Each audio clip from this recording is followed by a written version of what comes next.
আগামী 10ই জুলাই এবং 11ই জুলাই অর্থাৎ 2 দিনের মধ্যে কর্কট রাশির জাতক এবং জাতিকারা কমপক্ষে তিনটি সুখবর পেতে চলেছেন। কোন সেই 3টি সুখবর জানতে ভিডিওটি প্রথম থেকে শেষ পর্যন্ত মনোযোগের সাথে দেখতে থাকুন। ভিডিওটি আপনি আপনার চন্দ্র রাশি অনুযায়ী দেখবেন। তবে আপনি যদি আপনার চন্দ্র রাশি না জানেন, নাম রাশি অনুযায়ী দেখবেন, তাতেও উপকার পাবেন। নমস্কার, আমি জ্যোতিষী এডি শাস্ত্রী মডার্ন সায়েন্টিফিক অ্যাস্ট্রোলজিতে আপনাদের স্বাগত জানাই। আগামী 10ই জুলাই এবং 11ই জুলাই এই দুটি দিন অত্যন্ত গুরুত্বপূর্ণ হতে চলেছে কর্কট রাশির জাতক এবং জাতিকাদের জন্য। কারণ একদিকে এই দুটো দিন চন্দ্র থাকছে উচ্চ রাশিতে, আবার অন্যদিকে এই 2 দিন থাকছে যোগিনী একাদশী। কাজেই এই দিন আপনার যদি অর্থনৈতিক জীবনে সমস্যা থাকে, তবে ভগবান বিষ্ণু ও মাতা লক্ষ্মী দেবীর অবশ্যই উপাসনা করবেন। সন্ধ্যার সময় আপনার বাড়ির যে প্রধান দরজা রয়েছে, সেখানে দরজার দুপাশে 2টি শুদ্ধ দেশি ঘিয়ের প্রদীপ অবশ্যই প্রজ্বলিত করবেন। 2 দিন গঙ্গা স্নান করবেন। যারা গঙ্গা স্নান করতে ব্যর্থ হচ্ছেন, তারা পবিত্র নদীতে স্নান করে নেবেন। এই রকম এই দিন নিরামিষ আহার গ্রহণ করবেন, অর্থাৎ সাত্ত্বিকতা বজায় রাখবেন। বাড়ির সদস্যদের সাথে কোনো রকম ঝুট ঝামেলা, ঝগড়া, বাকবিতণ্ডায় জড়িয়ে পড়বেন না। এমনকি নারী জাতিকে শ্রদ্ধা করবেন। এছাড়াও এই 2 দিন 1008 বার করে ওম নমো ভগবতে বাসুদেবায় এই মন্ত্রটি জপ করবেন এবং নমো বিষ্ণু নমো বিষ্ণু নমো বিষ্ণু, এরপর ওম শ্রীং লক্ষ্মী দেব্যয় নমঃ এই মন্ত্র কটি উচ্চারণ করবেন। এবং যখন মন্ত্র উচ্চারণ করবেন, আপনার যে সমস্যা রয়েছে সেই সমস্যাগুলি মাতা লক্ষ্মী দেবীকে, ভগবান বিষ্ণুকে মনে মনে জানাতে থাকবেন। দেখবেন আপনার যে সমস্যা, সেই সমস্যা থেকে আপনি সহজেই বেরিয়ে আসতে সক্ষম হবেন। 11ই জুলাই এবং 10ই জুলাই কোন কোন 3টি সুখবর আসবে? প্রথম কথা, এই দুটো দিন কর্কট রাশির জাতক জাতিকাদের ভাগ্য ফিরে আসার দিন। এই 2 দিন আপনি ভাগ্যের ভরপুর সাপোর্ট পাবেন। ভাগ্যের সাহায্যে আটকে থাকা কাজকর্ম যেমন হবে, আটকে থাকা অর্থ ফেরত আসবে।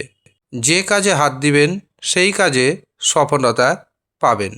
কাজেই আপনার যদি কোনো কাজ দীর্ঘদিন ধরে আটকে থাকে, তবে সেই কাজকে এই 2 দিনে করার প্রচেষ্টা করুন, অবশ্যই সফলতা পাবেন। এটি হচ্ছে প্রথম সুখবর। দ্বিতীয় যে সুখবর আসবে সেটি হচ্ছে বেকার যুবক যুবতীদের জন্য। অর্থাৎ যারা দীর্ঘদিন ধরে বেকার অবস্থায় রয়েছেন, কর্মের সন্ধানে রয়েছেন, কর্ম পাননি, তাদের কর্মক্ষেত্রে আসতে চলেছে বড় ধরনের পরিবর্তন। অর্থাৎ বেকার যুবক এবং যুবতীরা সরকারি ক্ষেত্রে অথবা বেসরকারি ক্ষেত্রে কাজের সুযোগ পাবেন। আর যারা আগে থেকেই চাকরি করছেন, চাকরিতে কোনো না কোনো বড় পরিবর্তন হবে, যার কারণে বেতন বাড়তে চলেছে। তৃতীয় যে বড় সুখবরটি আসবে সেটি হচ্ছে ব্যবসা দিক থেকে। যারা ব্যবসা বাণিজ্য করছেন, ব্যবসাতে একাধিক পথ দিয়ে আপনি অর্থ উপার্জন করতে পারবেন। উপার্জনের নতুন নতুন রাস্তা আপনি খুঁজে পাবেন। ব্যবসা ক্ষেত্রে নতুন নতুন যোগাযোগ আসবে, আর এই নতুন নতুন যোগাযোগ আপনার অর্থনৈতিক উপার্জনকে আগের থেকে অনেকটাই বাড়িয়ে দিবে। এই হচ্ছে 3টি বড় সুখবর। কিন্তু যদি দেখেন আপনার রাশি কর্কট হওয়া সত্ত্বেও আপনার জীবনে কোনো সুখবর আসছে না, তখন আপনাকে বুঝে নিতে হবে ইউনিভার্সে পরিবর্তন তো হচ্ছে, কিন্তু আপনার ভাগ্য পরিবর্তন হচ্ছে না। তার কারণ নিশ্চয়ই আপনার ব্যক্তিগত জন্মছকে অথবা আপনার হস্তরেখাতে অশুভ গ্রহদোষ রয়েছে। তখন সেগুলিকে খণ্ডন করতে হবে। তার জন্য আপনাকে অবশ্যই জন্মছক বিচার করাতে হবে। আর যারা জন্মছক বিচার করাতে পারছেন না, তাদের হস্তরেখা বিচার করাতে হবে। জন্মছক এবং হস্তরেখা বিচারের পর আপনার যা যা অশুভ গ্রহদোষ রয়েছে সেগুলি যদি সঠিক নিয়মে প্রতিকার প্রতিবিধান করাতে পারেন, 100% গ্যারেন্টির সাথে দায়িত্বের সাথে জানাচ্ছি, আপনার জীবন 180 ডিগ্রি ঘুরে যাবে।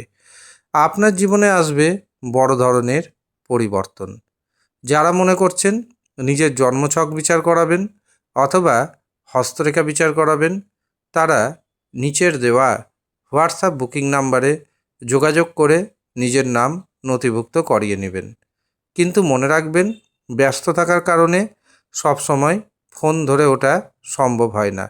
যদি দেখেন ফোন ধরা হচ্ছে না, তবে হোয়াটসঅ্যাপে আপনি মেসেজ করে দিবেন অথবা ভয়েস মেসেজ পাঠিয়ে দিবেন। যথাসময়ে আপনাদের উত্তর দিয়ে দেওয়া হবে।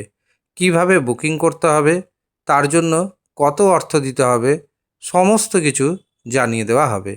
আপনি যদি ইচ্ছুক থাকেন তবেই যোগাযোগ করবেন।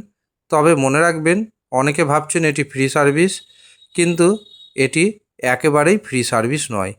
আপনাকে অর্থ প্রদান করে তারপরে দেখাতে হবে। যারা ইচ্ছুক শুধুমাত্র তারাই যোগাযোগ করবেন। ধন্যবাদ।